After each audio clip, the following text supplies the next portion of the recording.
আসসালামু আলাইকুম বন্ধুরা, আজকে আমি আপনাদের মাঝে আরও একটি নতুন ভিডিও নিয়ে এসেছি। ভিডিওটি হলো কিভাবে আপনারা ডিসি ফ্যান রেগুলেটর বা সোলার ফ্যান রেগুলেটর বানাবেন। ফ্যানগুলোতে যদি কোনো রেগুলেটর নষ্ট হয়ে যায় তাই নিজে নিজে আপনারা বানিয়ে নিতে পারবেন। তাই ভিডিওটি না টেনে সম্পূর্ণ দেখতে থাকুন। আর আমার চ্যানেলে যদি নতুন হয়ে থাকেন অবশ্যই চ্যানেলটি সাবস্ক্রাইব করবেন। দেখুন, একটি ভেরিয়েবল 100K প্রয়োজন। এটা আপনারা 20 টাকা থেকে 15 টাকা ভিতরে নিতে পারবেন। এরপরে নেবেন একটি 882 ট্রানজিস্টর। এই ট্রানজিস্টরটি আপনার থেকে 10 টাকা নেবে। এর ভিতরে আপনারা পুরো রেগুলেটরটি তৈরি করতে পারবেন। ভিডিওটি না টেনে সম্পূর্ণ দেখতে থাকুন, তাহলে অবশ্যই আপনারা একটি ফ্যান রেগুলেটর বানাতে পারবেন। আর এরকম একটি পুরাতন এসি ফ্যান রেগুলেটরের বা সিলিং ফ্যান রেগুলেটরের বোর্ডে নিতে পারেন এটা সেটিং করার জন্য। আর একটা বোর্ড নিয়ে এটা আটকানোর জন্য। আর কিছু তার প্রয়োজন হবে এটা সোল্ডারিং করে তার লাইন কানেকশন করার জন্য। এই উপাদানগুলো আপনাদের লাগবে একটি ফ্যান রেগুলেটর তৈরি করতে। তাই কিভাবে তৈরি করবেন সম্পূর্ণ আমি দেখিয়ে দিব। ভিডিওটি না টেনে দেখতে থাকুন। আর আমার চ্যানেলে যদি নতুন হয়ে থাকেন অবশ্যই চ্যানেলটি সাবস্ক্রাইব করে রাখবেন। পাশে থাকা বেল আইকনটি চেপে দিবেন, তাহলে আমার নতুন নতুন ভিডিওগুলি আপনারা পাবেন। বন্ধুরা দেখুন, আমি আগে থেকে এটা সোল্ডারিং করে রেখেছি। ভিডিও লং হওয়ার কারণে আমি আপনাদেরকে দেখাতে পারছি না। তাই দেখুন এটা কিভাবে কানেকশন করছি তা সম্পূর্ণ আপনাদেরকে দেখিয়ে দিব। আপনাদেরকে 882 ট্রানজিস্টরের প্রথম পিন ভেরিয়েবলের শেষ পিনের সাথে কানেকশন করবেন। দেখুন, এটা লেখা সাইডটা উপরের দিকে ধরলে আপনারা বুঝতে পারবেন এটা কিভাবে কানেকশন করেছি। আর যদি কেউ না বোঝেন অবশ্যই একটা স্ক্রিনশট দিয়ে একটা ফিক্সার নিয়ে কানেকশন করবেন। মাঝখানেরটা হলো আউটপুট। আর প্রথম যে টার্মিনাল আছে 882 ট্রানজিস্টরের সেটা মাঝখানে কানেকশন করবেন। আর ভেরিয়েবলের প্রথম যেই টার্মিনালটি আছে সেই টার্মিনালে আপনারা দুটি তার সংযোগ দিবেন। এখানে আমরা পজিটিভ অর্থাৎ 12 ভোল্ট কানেকশন দিব। ভেরিয়েবল 3 নম্বরের যে পিনটি আছে সেই পিনটিতে আমরা ইনপুট মাইনাস আর প্রথম টার্মিনালে ইনপুট প্লাস দুটি দিব।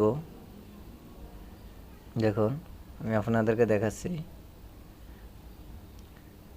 এই কালো তারটি আর একটি হলুদ তার আমরা ইনপুট আউটপুট সংযোগ করেছি। দেখুন, আমি আপনাদেরকে অবশ্যই ফ্যান কিভাবে বাড়ানো কমানো যায় সম্পূর্ণ দেখিয়ে দেব। তাই ভিডিওটি কেউ টেনে টেনে দেখবেন না, তাহলে অবশ্যই আপনি বুঝতে পারবেন না। আমি আপনাদেরকে সম্পূর্ণ দেখাবো। এখন আমি আপনাদেরকে 12 ভোল্ট পাওয়ার সাপ্লাই দিয়ে দেখাচ্ছি। দেখুন, দিয়ে ফ্যান চালিয়ে আমি আপনাদেরকে দেখাবো। দেখুন বন্ধুরা, এখন আমি ফ্যানের সাথে কানেকশন করতেছি। ফ্যানের সাথে কানেকশন করে আপনাদেরকে রেগুলেটর বাড়িয়ে কমিয়ে অবশ্যই দেখাবো। যদি কারো প্রয়োজন হয় অবশ্যই নিজে বানিয়ে নিতে পারেন। দেখুন বন্ধুরা, আমি কানেকশন করেছি, কেউ এটা ফেক মনে করবেন না। দেখুন, এটা বাড়ানো কমানো যাবে সম্পূর্ণ দেখতে থাকুন, তাইলে আপনারা বুঝতে পারবেন। এখন দেখুন হাই স্পিড আছে, এখন আবার লো। দেখুন, হাই স্পিড আছে, এখন আবার হালকা লো। দেখুন, আমি আপনাদেরকে বাড়িয়ে কমিয়ে দেখাচ্ছি। দেখুন, এই একেবারে লো, আর একটু বেড়েছে। এভাবে আপনারা একটি ফ্যান রেগুলেটর তৈরি করতে পারবেন কম টাকার ভিতরে। একটি ফ্যান রেগুলেটর চাইলে আপনি নিজের বাসাতে বানাতে পারেন।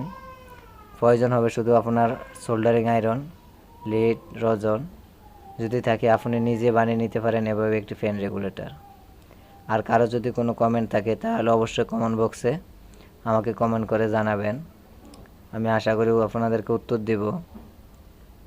আর যদি আমার চ্যানেলে কেউ নতুন হয়ে থাকেন অবশ্যই আমার চ্যানেলটি সাবস্ক্রাইব করে পাশে থাকবেন, তাহলে আপনারা আমার নতুন নতুন ভিডিওগুলি পাবেন। আমার এই চ্যানেলে আপনাদেরকে ধন্যবাদ আমার এই ভিডিওটি দেখার জন্য। আর ভিডিওটি যদি ভালো লাগে অবশ্যই লাইক দিবেন আর আপনার বন্ধুদের মাঝে শেয়ার করে দিবেন যাতে সবাই এটি শিখতে পারে।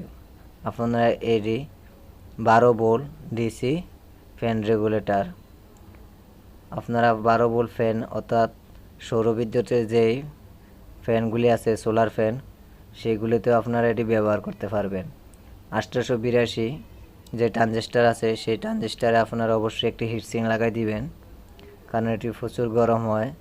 গরম হওয়ার পরে আপনার ট্রানজিস্টারটি নষ্ট হওয়ার সম্ভাবনা আছে। দেখুন বন্ধুরা, আমি এখন এই রেগুলেটরটি সিলিং ফ্যান রেগুলেটরের বক্সে আমি ফিটিং করেছি। দেখুন খুব সুন্দর একটি রেগুলেটর হয়ে গেছে। দেখুন, এই ভিডিওটি দেখার জন্য ধন্যবাদ সবাইকে। আসসালামু আলাইকুম।